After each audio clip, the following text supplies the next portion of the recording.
I believe there was an underutilization of Dr. Victorgideon.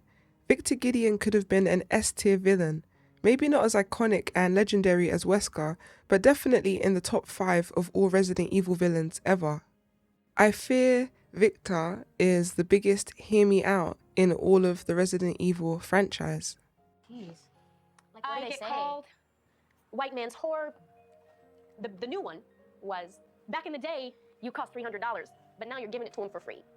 Like, stuff that... Gameplay sections involving him, the characterization of him, and his presence in the story were underdeveloped and underutilized in my opinion. I'll try to explain as best I can in this video if you would like to hear me out. Please subscribe, like, hype, and share if you want to, because it helps me in the algorithm. You're gonna be fine. Listen, I'm gonna be honest with you. I'm kind of retarded. Let's talk about the gameplay sections involving Dr. Victor. The motorcycle on rail section with him is fun on a first playthrough. After that, it's tired. Like, you know, a wig that's been worn over and over again? Like, it gets the job done, but it gets boring to wear the more you wear it.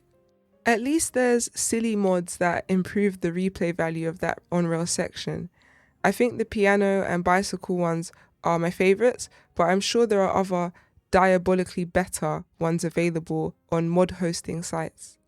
His boss fight was very lackluster in my opinion. It was fine on a first playthrough, but in comparison with the rest of the franchise's bosses, Gideon is a mid-tier boss. I still think Remake Jill's final nemesis encounter is superior to Leon's. Rolling and the timing of the rolls was much more challenging and rewarding than parrying with a tomahawk with a generous timing window in Requiem. I found out that there's files in the game showing an untextured snake mutation version of Gideon. I felt so vindicated because I said in the comment section for months on different YouTube channels that Victor was meant to transform into a snake. Look at his fashion motifs: snakeskin jacket, snake rings, leather fashion. Let's not forget his forked tongue. There's nothing wrong with him having the Nemesis Parasite update in his system, but he should have transformed into a snake.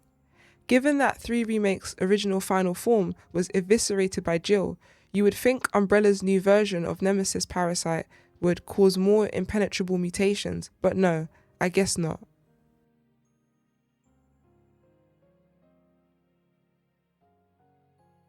Let's now talk about the characterization of Dr. Victor. He has a range of emotions and precise movements that I find interesting.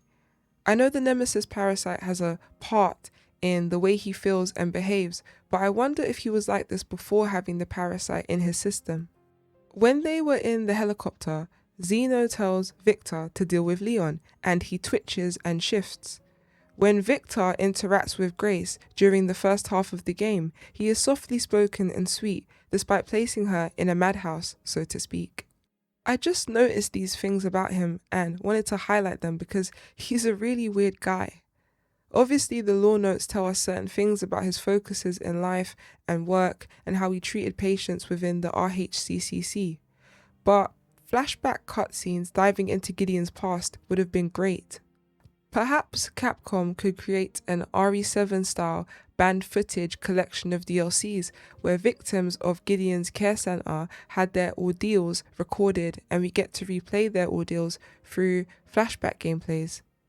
Like Chloe's orphanage section, but not with the mind-numbing gameplay. It would contain actual gameplay and skill requirement.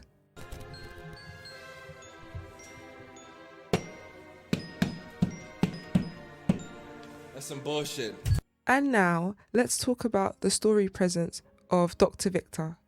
I feel like Zeno, aka Temuwesker, aka Weskerfromwish, and his presence took away from Gideon's momentum as a villain. He's menacing, but not like in an RE5 Wesker way. He needed more iconic lines in the story. Gideon needed more impactful moments between him, Leon, Grace, and Zeno individually, not just at the end of the game. Victor reminds me of Alcina Dimitrescu from Village. Fans would refer to Alcina as physically tantalizing, but her gameplay is, namely the castle, is fine but underutilized, as well as her stalker mechanics. She's probably the most boring stalker enemy out of all the RE Engine games, slow and easy to lose. Gideon didn't need to be a stalker enemy, but his gameplay moments should have been more whelming, more spectacular, and more memorable, given that this was the 30th year anniversary game in the franchise. Flashbacks of the Rhodes Hill Chronic Care Centre showing the two sides of it would be great. The external and visible side of it, where everything seems legit, then the other side of it, like the basement, where certain sinister practices were explicitly underway. The flashbacks could portray Victor's notion of the RHCCC being a safe and legitimate place for people, and then flip it and show his real thought processes and intentions behind running the Rhodes Hill Chronic Care Centre. You thought you ate that? Let's quickly talk about Hear Me Outs. A Hear Me Out is just a trivial thing or game where you suggest a character or real person. They are deemed by the average person as unattractive, but they are your Hear Me Out because you see things about the character or real person that others don't. You ask people to hear you out as you explain what is attractive about the character or real person and hope others will see what you're seeing. Now that I've explained the concept, let's talk about my beloved Hear Me Out, Dr. Victorgideon. When I first saw him in the trailers, I said, when I went on her page and seen her pictures, I said, oh, jump scare.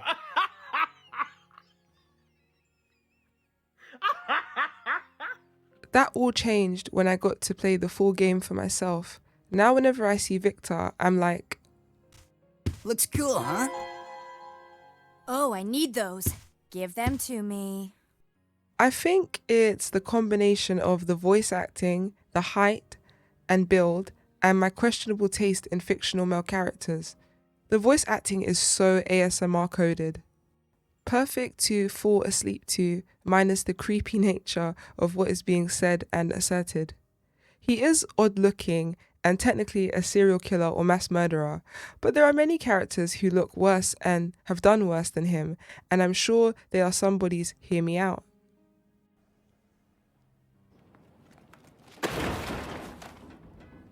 I even made a comment on a YouTube video months ago that showcases all of Victorgideon's voice lines.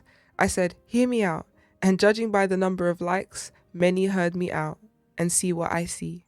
Yeah, right? Well, investigate. What do you want to know? Is this where I conduct my research?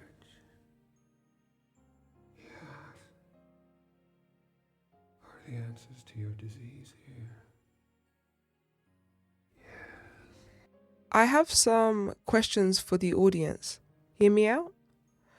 Do you agree or disagree that Victorgideon is an underutilized villain in Requiem, gameplay-wise and story-wise? Do you think Victor had the potential to be an S-tier villain? Who do you prefer, Wesker from Wish or the Nemesis 2.0? What is your honest opinion of that interrogation scene with Gideon and Mr. Scott? Who are your Resident Evil Hear Me Outs?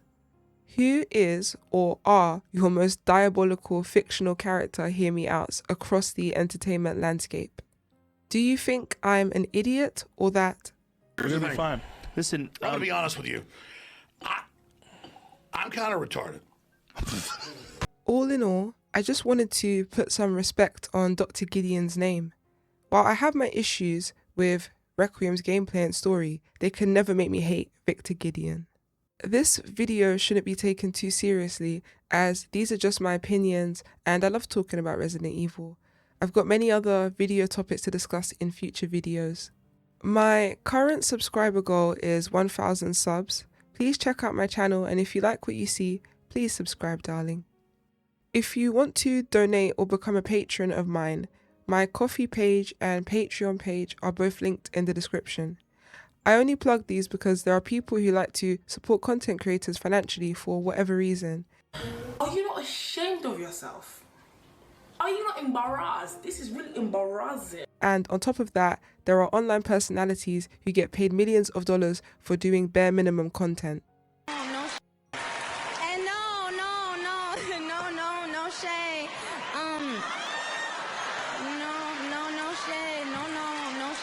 Please like, hype, comment and share if you feel the need to, my darlings. Have a good one, God bless you, and goodbye.